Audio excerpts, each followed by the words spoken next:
दोस्तों, आज की यह वीडियो काफी महत्वपूर्ण बात पर आधारित है। एक ऐसी बात जो लगभग हर इंसान अपने जीवन में महसूस करता ही है, और वो है मजबूरियां। आज की इस वीडियो में हम जानेंगे मजबूरियों को देखने का सही तरीका क्या है। मजबूरियां जीवन का एक महत्वपूर्ण हिस्सा है और हमारे जीवन में अक्सर आती है।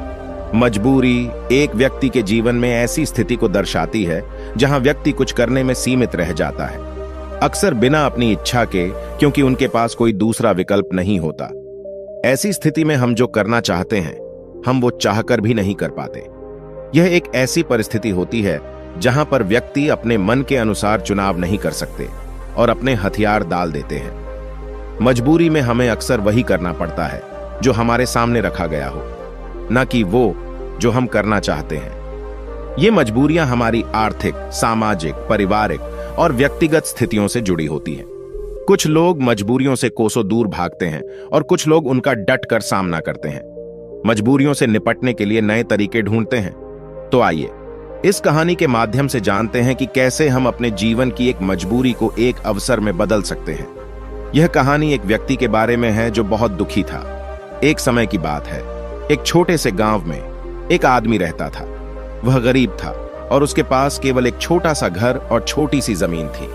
उसका जीवन कठिनाइयों से भरा पड़ा था और उसकी मजबूरी उसे रात दिन परेशान किया करती थी। अपनी पत्नी और एक बेटा होने के बावजूद वह आदमी बड़ा ही अकेला महसूस करता। वह मन ही मन सोचता रहता कि मेरे जीवन में कितनी मजबूरियां हैं। मुझे अपने घर का खर्च चलाने के लिए रोज काम पर जाना पड़ता है। अगर मैं काम नहीं करूंगा तो मेरा परिवार क्या खाएगा? मेरा घर कैसे चलेगा? मेरे बेटे के जीवन में अच्छा भविष्य लाने के लिए मुझे मजबूरन काम करना पड़ता है। उसे अपना काम एक बोझ लग रहा था और यह सोचकर वह बहुत दुखी था। एक तरफ जहां लोग उसी गांव के तालाब पर मस्ती करने आते और अपने दोस्तों के साथ सुकून भरा वक्त गुजारने आते, वहीं इस आदमी को वहां मजबूरन मछलियां पकड़नी पड़ती ताकि उसके घर के खर्चों में खाने पर होने वाला खर्च कम हो सके और उसका परिवार यह तालाब से पकड़ी हुई मछलियां खा सके। वह आदमी मजबूर था और वह अपने परिवार को खुश देखना चाहता था, पर उसकी मजबूरियों ने उसके घर से सुख और शांति को खत्म ही कर दिया था। उसे ऐसा लग रहा था कि अपने जीवन में इतने सारे कमियों के कारण वह कभी खुश नहीं रह पाएगा। एक दिन इसी बात से परेशान होकर वह एक पेड़ के नीचे बैठकर रो रहा था। तभी एक साधु उसकी ओर आ रहा था।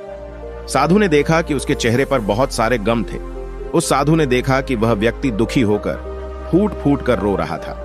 साधु ने उस व्यक्ति के पास जाकर पूछा, क्या हुआ बेटा, तुम इतने क्यों परेशान हो? उस आदमी ने साधु की ओर देखा। वह साधु साधारण कपड़ों में था और उसको देखकर व्यक्ति सोचने लगा, भला ये साधु क्या मदद कर पाएगा मेरी? व्यक्ति ने उससे कहा, तुम तो एक साधु हो, भला तुम क्या मदद करोगे मेरी? मैं पहले से ही अपनी मजबूरियों के कारण काफी परेशान हूं, तुम मुझे अकेला छोड़ दो। साधु उस व्यक्ति से कहते हैं, बेटा, इतना दुख तुम अकेले क्यों सहन कर रहे हो? मुझे बताओ क्या हुआ, शायद मैं तुम्हारा दुख दूर कर सकूं। वह व्यक्ति उस साधु से कहता है, तुम मेरा दुख दूर करोगे? तुम मेरी मजबूरियों से मुझे मुक्त कैसे कर सकते हो? तुम्हें तो खुद नहीं पता मजबूरियां क्या होती हैं। तुम्हें कौन सी मजबूरी का सामना करना पड़ा अपने जीवन में? तुम क्या जानो मजबूरी? तुम्हें किस बात की चिंता? तुम तो काम भी नहीं करते, तुम्हें किसी परिवार का ध्यान भी नहीं रखना। मुझे तो दिन रात काम करके अपने परिवार की जिम्मेदारी उठानी पड़ती है। साधु उस आदमी के कड़वे शब्द सुनकर भी शांत रहे। वह समझ गए कि यह आदमी अपने जीवन में अपने कामों और मजबूरियों को बुरा समझता है और इसी कारण यह काम को बोझ समझकर मन से किसी भी काम को नहीं कर पा रहा है। साधु हंसकर कहते हैं, बस इतनी सी बात, मैं तुम्हारी मजबूरियों को एक ताकत बना सकता हूं। तुम्हें कभी भी काम करने में बोझ महसूस नहीं होगा। तुम्हें अपने परिवार के लिए काम करना कभी बोझ नहीं मानोगे। मैं तुम्हें एक ऐसा रास्ता बताऊंगा जिससे तुम हर काम खुशी खुशी करोगे, लेकिन तुम्हें पहले मेरा काम करना होगा। क्या तुम तैयार हो? वह आदमी साधु की बातों को लेकर सोच में डूब गया। साधु ने कहा कि एक ऐसा रास्ता है जिससे वह हर काम खुशी खुशी कर सकता है और उसके बदले में केवल एक काम करना होगा। पर क्या यह सच है? ऐसा कुछ इस साधु को पता भी होगा या ये साधु बस मुझे पागल बना रहा है? आदमी ने कुछ देर सोचकर उस साधु को मना किया, ये कहते हुए कि मुझे नहीं लगता कि तुम ऐसा कुछ बता सकते हो। आदमी मना करके वापस घर लौट आया। कुछ दिनों तक तो उसके दिमाग में वह साधु की बातें घूमती रहीं। लेकिन धीरे धीरे वह उस साधु और उसकी बातों को भूलता गया। उसके दिमाग से साधु भी धीरे धीरे निकलता गया। वह फिर से अपने रोज के दिनचर्या में वापस चला गया। फिर कुछ महीनों बाद उसे एक दिन अपना मित्र मिला। वह मित्र उससे कहता है, हमारे गांव में एक बड़े ज्ञानी साधु प्रवचन देने आ रहे हैं। वह जो भी कहते हैं वह करके दिखाते हैं। वह बहुत बुद्धिमान है। उसका मित्र उस आदमी से कहता है, तुम भी चलो मेरे साथ, तुम्हें वहां आनंद आएगा। कभी तो अपने लिए कुछ समय निकाल लिया करो, तुम कितनी मेहनत करते हो। वह आदमी सोचता है, मैं तो वैसे ही अपने रोज के काम में मग्न रहता हूं। मेरा मित्र सही तो कह रहा है, कभी अपने लिए भी समय निकालना चाहिए। वह अपने मित्र के साथ उस साधु के उपदेश को सुनने और वहां जाने के लिए राजी हो जाता है।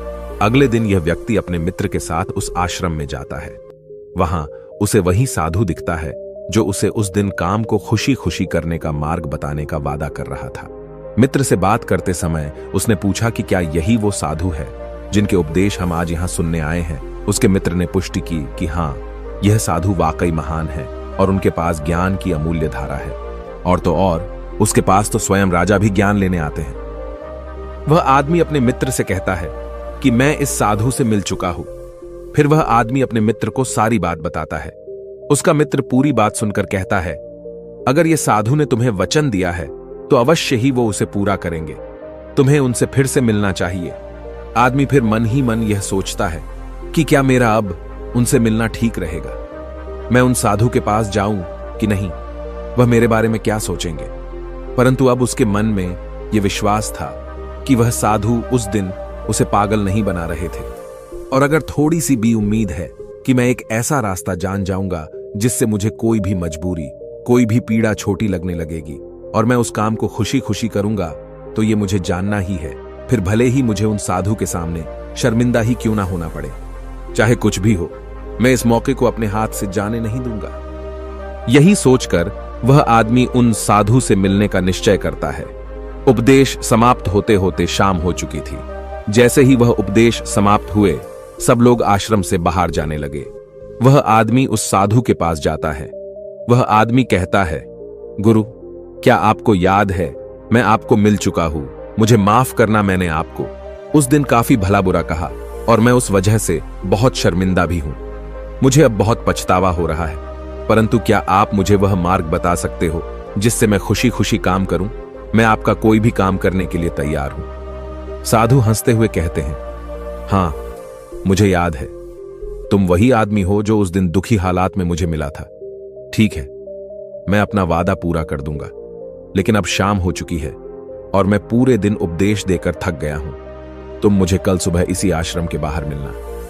वह आदमी बहुत खुश होता है और कहता है, जी गुरुदेव, मैं कल सुबह आपसे मिलने आ जाऊंगा। सुबह होते ही वह आदमी उस आश्रम के बाहर उस साधु से मिलने जाता है। जब वह आदमी वहां पहुंचता है तो गुरु दरवाजे पर रुके होते हैं। वह व्यक्ति उन साधु के पास जाता है और कहता है, गुरुदेव, मैं तैयार हूं। साधु उस व्यक्ति से कहते हैं, बेटा, मुझे अपना वादा याद है जो मैंने तुमसे किया था, परंतु तुम्हें समझने के लिए मुझे तुमसे एक काम करवाना पड़ेगा। वह आदमी उस साधु से कहता है, जी गुरुदेव, मैं कुछ भी करने के लिए तैयार हूं। आपका काम क्या है जो मैं कर सकता हूं, मुझे बताइए। वह साधु उसे पास के तालाब के पास ले जाते हैं। वहां एक बड़ा सा पत्थर था जो पानी के बहाव को रोककर बैठा था। साधु उस व्यक्ति से कहते हैं, बेटा, क्या तुम्हें यह पत्थर दिख रहा है जो पानी के बहाव को रोककर बैठा हुआ है। व्यक्ति कहता है, जी। फिर साधु कहते हैं, तुम्हें इस पत्थर को यहां से हटाना है। जैसे ही तुम इस पत्थर को हटाओगे, तुम्हें तुम्हारे प्रश्नों के उत्तर मिल जाएंगे। व्यक्ति कहता है, लेकिन गुरुदेव, यह कैसे मुमकिन है? यह तो इतना बड़ा पत्थर है, मैं इसे कैसे हटाऊंगा? और फिर इस पत्थर को हटाने से मेरे जीवन की मजबूरियां कैसे हट जाएंगी? मुझे कुछ समझ नहीं आ रहा। साधु कहते हैं, तुमने कहा था कि तुम मेरा कोई भी काम कर दोगे। तुम्हें इस पत्थर को हटाना ही पड़ेगा, अन्यथा मैं तुम्हें तुम्हारे प्रश्नों का उत्तर कभी नहीं बताऊंगा। अब मैं अपने आश्रम जा रहा हूं। जब तुम यह काम कर दोगे, उसके बाद तुम मुझसे मिलने आना। इतना कहकर साधु अपने आश्रम की ओर बढ़ गए। उस आदमी ने सोचा, मुझे यह समझ नहीं आ रहा है कि गुरुदेव मुझे इस पत्थर को हटाने का काम क्यों दे रहे हैं, लेकिन जो कुछ भी हो, मेरे समस्याओं का हल तो मुझे चाहिए।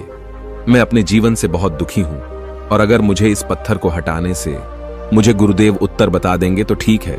गुरुदेव अगर मुझे यह करने को कह रहे हैं तो इसमें जरूर कोई बात होगी। इतना सोचकर उस आदमी ने उस पत्थर को अपने हाथों से हटाने का प्रयास शुरू किया, लेकिन वह पत्थर इतना विशाल और भारी था कि वह थोड़ा भी नहीं हिला। कुछ देर बाद थक हार कर उसने अपने पीठ के बल पर लेकर फिर से प्रयास किया, उस पत्थर को हटाने की कोशिश की। उसने देखा कि वह पत्थर थोड़ा सा अपनी जगह से हिल गया, पर जैसे ही वह थोड़ा सा सीधा हुआ, वह पत्थर फिर से अपनी जगह पर वापस आ गया। उस आदमी का आत्मविश्वास टूट गया। वह मन ही मन सोचता है कि यह कैसा काम दिया है मुझे इस साधु ने, यह पत्थर तो हिलने का नाम भी नहीं ले रहा। बाहर बहुत धूप थी और वह आदमी पसीने में भीग जाता है। वह आदमी बीच में ही रुक जाता है, पर फिर उसे उन साधु की शर्त याद आती है, जिसके मुताबिक अगर वह उनका काम नहीं करेगा तो उसे वह नहीं मिलेगा जो वह चाहता है। यह काम करना भी एक प्रकार की मजबूरी ही थी। काफी समय बीत जाने के बाद उस आदमी ने पास में ही एक पेड़ देखा और उसे उस पेड़ को देखते ही एक तरकीब सूझी। उसने सोचा, क्यों ना मैं एक लकड़ी के टुकड़े को पत्थर के नीचे फंसाकर उस लकड़ी पर अपना वजन रखूं। इससे मुझे कम जोर लगाना होगा और लकड़ी बड़ी और मजबूत होने के कारण उसका परिणाम ज्यादा होगा। वह आदमी तुरंत ही एक बड़ी और विशाल लकड़ी तोड़ने में लग जाता है। जैसे तैसे उस आदमी ने एक बड़ी लकड़ी उस पेड़ से निकाली, उसके सारे छोटे टहनियां और पत्ते को तोड़कर एक सीधी लकड़ी तैयार की जो वह इस्तेमाल कर सके। फिर उसने उस पत्थर के अगल बगल एक खड्डा खोदा जहां वो उस लकड़ी को डाल सके। उस आदमी ने लकड़ी का एक छोर उस पत्थर के नीचे फंसाया और फिर वह आदमी अपने हाथों में 2 बड़े पत्थर लेकर उस लकड़ी के दूसरे छोर पर बैठ गया और देखते ही देखते वह पत्थर अपनी जगह से हट गया और पानी का बहाव फिर से चालू हो गया। वह आदमी बहुत खुश हुआ, उसे आत्मविश्वास महसूस हुआ। वह दौड़ता हुआ उन साधु के पास गया और कहा, गुरुदेव मैंने कर दिखाया, मैंने उस पत्थर को हटा दिया और मैंने अपना वचन भी पूरा कर दिया। साधु पूरी बात उस आदमी से सुनने के बाद कहते हैं, तुमने अच्छा काम किया, मेहनत की, तुमने तरकीब भी निकाली और तुमने अपने दिमाग का भी इस्तेमाल किया, लेकिन मुझे एक बात बताओ, क्या तुम्हें लगा था कि तुम ये काम कर पाओगे? आदमी कहता है, नहीं गुरुदेव, मुझे नहीं लगा था कि मैं इतना बड़ा पत्थर हटा पाऊंगा। साधु पूछते हैं, क्या लगता है तुम्हें, तुम ये सब क्यों कर पाए? आदमी जवाब देता है, क्योंकि यही आपकी शर्त थी, अगर मैं नहीं करता तो मुझे अपना जवाब कभी नहीं मिलता। साधु कहते हैं, तो तुम यह कह रहे हो कि यह काम करना तुम्हारी एक मजबूरी थी? आदमी कहता है, हां, लेकिन आप वही वही क्यों पूछ रहे हो? इस पर साधु कहते हैं, मैं तुम्हें यही तो समझाना चाहता था।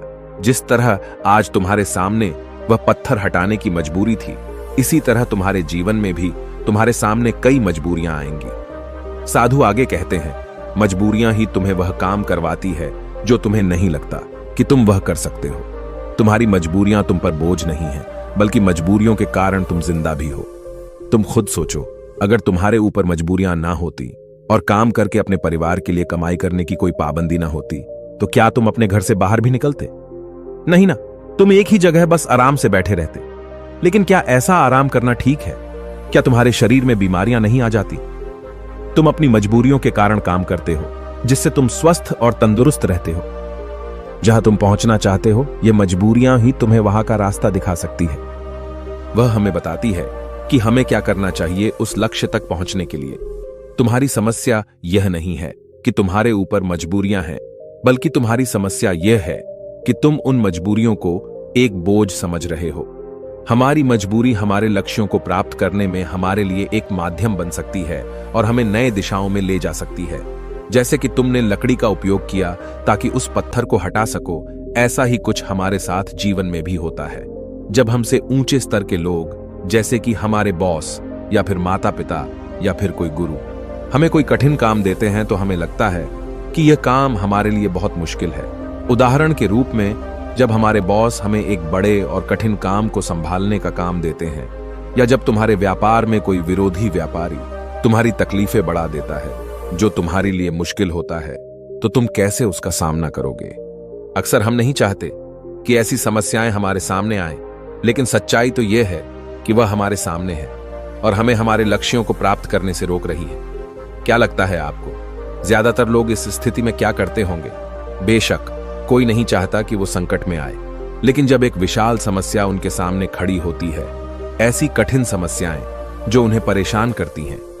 तब क्या करते होंगे लोग? जब भी हमारे जीवन में विशाल और भयानक समस्याएं आती है तो हकीकत में वह हमसे सवाल पूछती है, क्या तुम इस लक्ष्य के काबिल हो?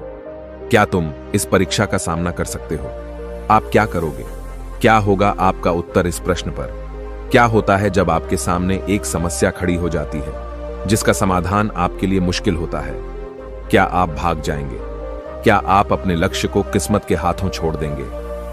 अगर हम इतिहास की ओर देखें तो हजारों लोगों ने इन सारे प्रश्नों का उत्तर ना में दिया। उन्होंने अपने हथियार डाल दिए, अपने लक्ष्य को छोड़ दिया, सिर्फ इसलिए क्योंकि उनके सामने एक बड़ी समस्या आ गई थी। ऐसा हम आज के युग में भी करते हैं। हम हार मान लेते हैं। हम अपने उच्च स्तर के लोगों को पागल तक कह देते हैं कि क्या सोचकर मुझे यह काम सौंपा गया, यह काम तो किसी से भी नहीं होने वाला। या फिर हम अपने लक्ष्य को त्याग देते हैं यह कहकर कि शायद यह लक्ष्य मेरे भाग्य में ही नहीं है। लेकिन इतिहास के कुछ लोगों ने इस प्रश्न का उत्तर हां में दिया। वे डटकर खड़े हुए और समस्या के आंखों में देखकर उसका समाधान निकाला। वह कुछ बड़ा कर पाए उसी समस्या के कारण, और सच कहूं तो वो महान व्यक्ति आज उस मुकाम पर कभी नहीं पहुंच पाते। अगर उनके सामने वह समस्या नहीं आई होती तो उनकी समस्याओं ने उन्हें बड़ा बनाया, उन्हें मजबूर किया नए रास्ते ढूंढने में, कोई ऐसा रास्ता जो आज तक किसी ने नहीं सोचा था। बड़े और महान लोग भी अक्सर अपनी समस्याओं से जूझते हैं और उन्हें पार करने के लिए नए रास्ते ढूंढते हैं। समस्याएं हमें मुश्किल में डालती हैं और हमें मजबूर करती है नए रास्तों की तलाश करने में। यही तरीका है जिससे हम अपने लक्ष्यों को हासिल कर सकते हैं और अपने जीवन को सफल बना सकते हैं। और यही सही तरीका है हमारी मजबूरियों को देखने का। जब तुम्हारी नजर अपने लक्ष्य पर होगी तो तुम्हें अपनी समस्याएं छोटी लगने लगेगी। इसीलिए मजबूरियां अच्छी होती हैं। तो अगली बार जब तुम किसी मजबूरी में खुद को पाओ तो खुश हो जाना, क्योंकि यह एक मौका है तुम्हें अपने आप को साबित करने का और उसी दौरान वह बनने का जो तुम पहले कभी नहीं थे। दोस्तों, आपने आज के इस वीडियो से क्या सीखा वह मुझे आप कमेंट में बता सकते हैं। इसी के साथ में उम्मीद है कि आपको आज की वीडियो पसंद आई होगी। तो इस वीडियो को उस इंसान को शेयर करें जिसे इसकी सख्त जरूरत है, और उसी के ठीक बाद चैनल को सब्सक्राइब करें। तो चलिए फिर मिलते हैं ऐसी एक और नई वीडियो में। तब तक के लिए अपना ख्याल रखें। धन्यवाद और नमो बुद्धाय।